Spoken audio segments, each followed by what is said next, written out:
The sole superpower of the world, the ultimate leader of the pre existing unipolar world, the United States of America's hegemony is under constant decline after the ousting of its former Republican President Donald Trump. The United States defense spending is the highest in the world. The US spent a whopping $801 billion on its defense in the fiscal year 2021. To put things in perspective, this is higher than the combined defense spending of the next 8 most powerful nations, including the likes of China, Russia, and India. Hello and welcome to TFI Global, the foreign affairs and geopolitical analysis arm of the TFI Media Group. I'm your host Vedika, and if you haven't subscribed to the TFI Global channel yet, hit the subscribe button and press the bell icon to receive all the latest updates. The incumbent Democratic President of the United States, Joe Biden, has proved himself to be a spineless 79-year-old, unfit for the highest office in the land. US President Joe Biden said on Wednesday that US military officials believe it's not a good idea for the House Speaker Nancy Pelosi to visit Taiwan at the moment.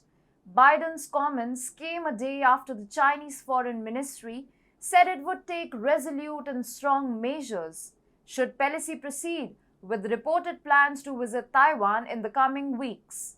In a little flashback, he is the same president who vowed to intervene militarily to protect the island if it is attacked. However, he has now been experiencing shocks when things start to get real. The island of Taiwan was occupied by nationalists after they lost against the communists in the Chinese Civil War. The communist regime of China claims the island of Taiwan to be an integral part of its mainland. However, the leaders of Taiwan think otherwise and are constantly scouting for support against the Chinese.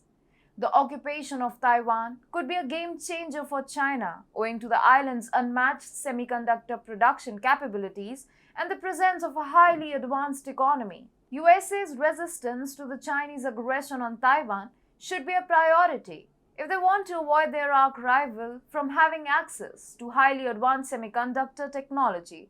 However, US President Biden is too scared to keep up with his promises.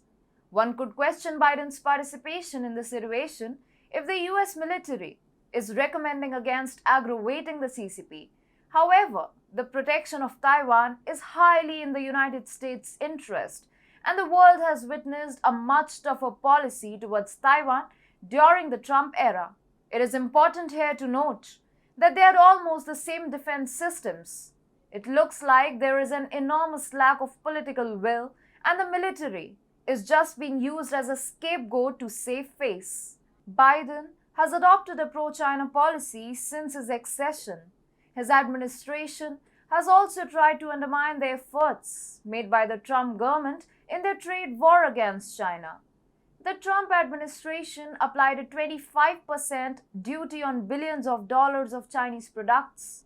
The penalties were intended to reduce the US trade deficit and force China to adopt fairer practices. Biden's Treasury Secretary Janet Yellen, on the other hand, has called for eliminating some of those tariffs in an attempt to undo Trump's legacy. Some individuals in the Biden administration, including US Trade Representative Katherine Tai, are against the attempts of their own government, and rightly so. Tai is against easing the tariffs when China has not upheld its agreements on purchasing US products. Biden has in fact given the Chinese a free hand to take over the United States and become the biggest economy in the world. Biden's mistrust of his defense forces and a weak political will is empowering the Chinese to solidify their intention to launch an attack on Taiwan.